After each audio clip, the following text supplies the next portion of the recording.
Hello, Phil Cross here, esophageal cancer. Yeah, I keep saying it because I'm just checking in that you've that's what you searched it on. I'm going to talk about at the end of your treatment, when it's time for you to start thinking about getting fit again and what have you. It's not all over as far as medical is concerned. It's not all over as far as medical is concerned. So what actually happens is when you finish, it's what's my exit here? It's not what my exit is here. What's the fucking number 3?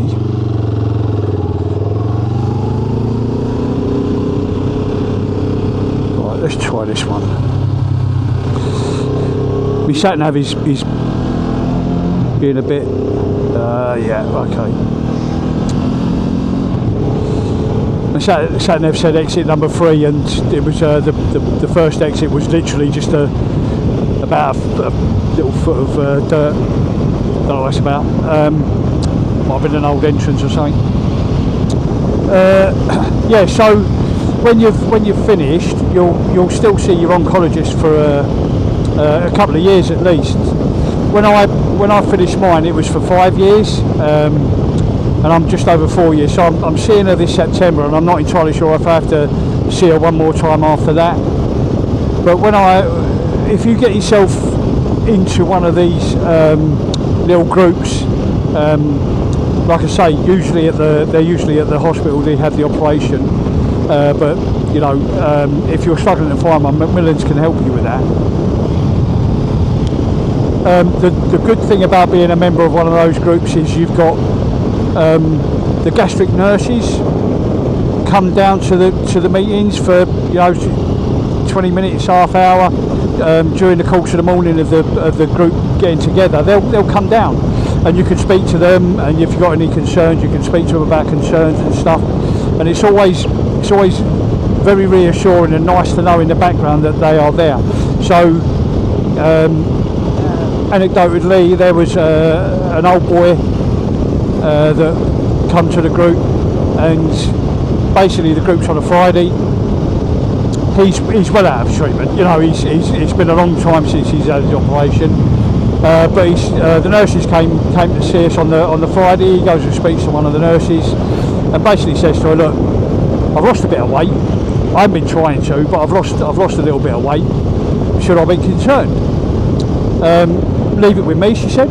"Leave it with me, and I'll get back to you." On the Monday morning, he had a phone call. "Can you get yourself to the hospital this afternoon for a PET scan?" He went to the hospital for a PET scan. That's one where they inject you with radiation. And on a Tuesday morning, got a call. "You're all clear."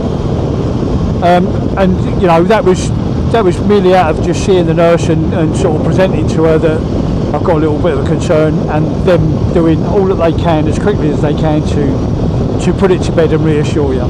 So worthwhile, yeah, worthwhile. But when you first go to see them, I think it's been reduced.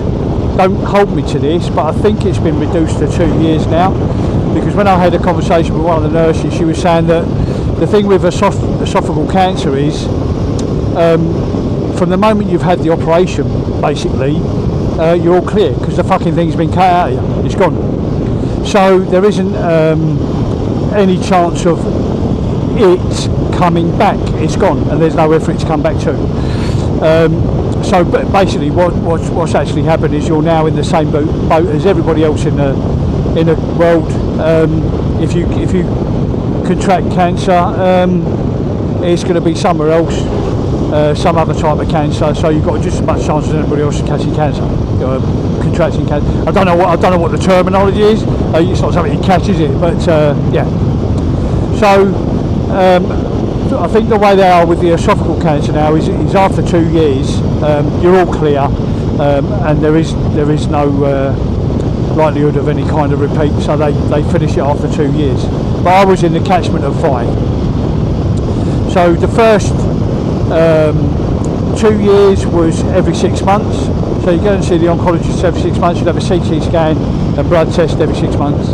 And and then the third year it went to a year, and then the fourth year, and then the last. I'm thinking this is my last one because it's 4 years, just over 4 years. I'm not entirely sure I'll be asked to go again next year, but it could be the case that I have to go back in 26 in the September as well. And it's in September because that's when I finished all of the sort of chemo and radio and rung the bell. So that's what you may be looking at once you've finished all of the treatments. Don't be alarmed by it. Do you know what? Be reassured by it, because at some point it's going to end. Another thing as well, I have to take Lanzaprazole. It's like an acid tablet, if you like, for anti-acid, because you've not got a cap on the top of your stomach anymore. So you need to take tablets to try and quell the acid a little bit.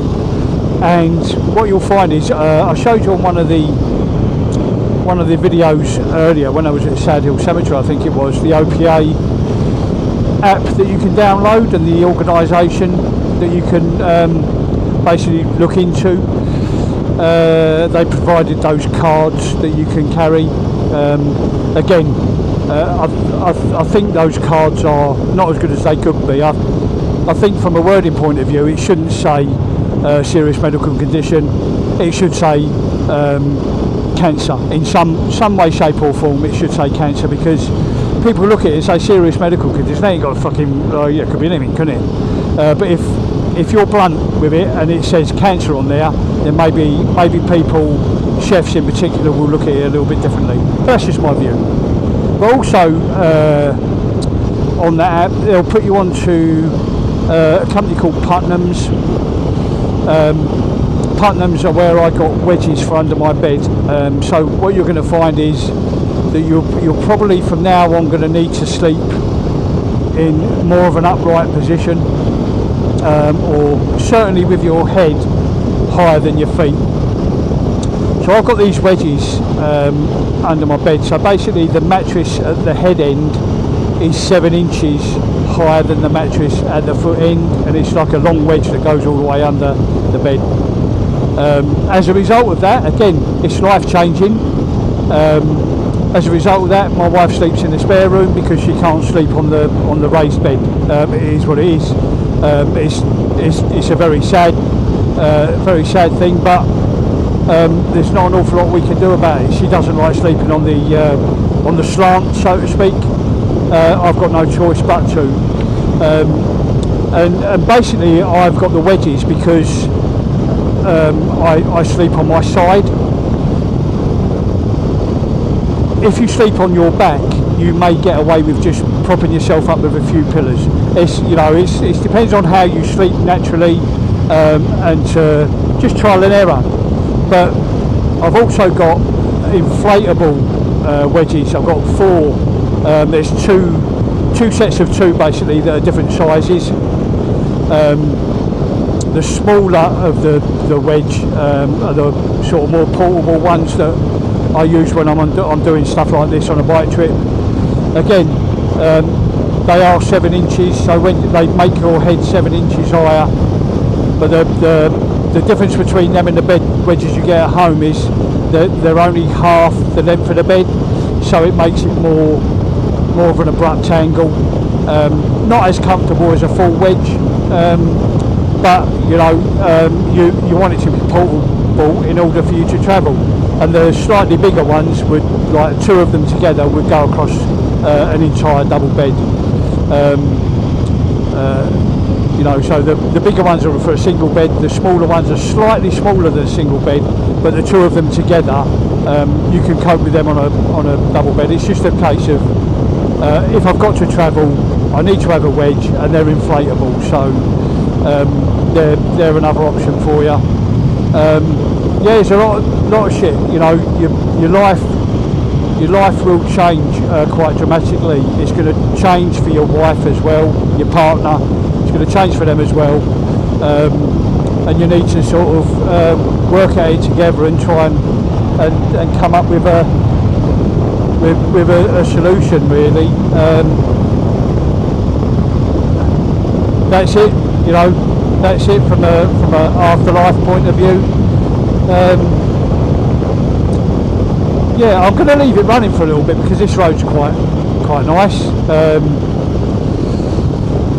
It's one of those roads that when I was talking about when we used to come over in the early days on our sports bikes going tearing up the countryside, we'll be smashing the fuck out of this. Smiling as we did it, you know. There's one of them things on Instagram, and it with the guy says if I die on my motorbike, you know, when we go into the funeral, I don't want any of you fuckers giving it, oh well, he died with a smile on his face. He died enjoying what he was doing. Just know that if I die on my motorbike, I've overcooked it on a corner, and when my last moments I'm giving it because I've got it all fucking wrong. Nobody else to blame but me. Yeah, let's enjoy the road for a bit.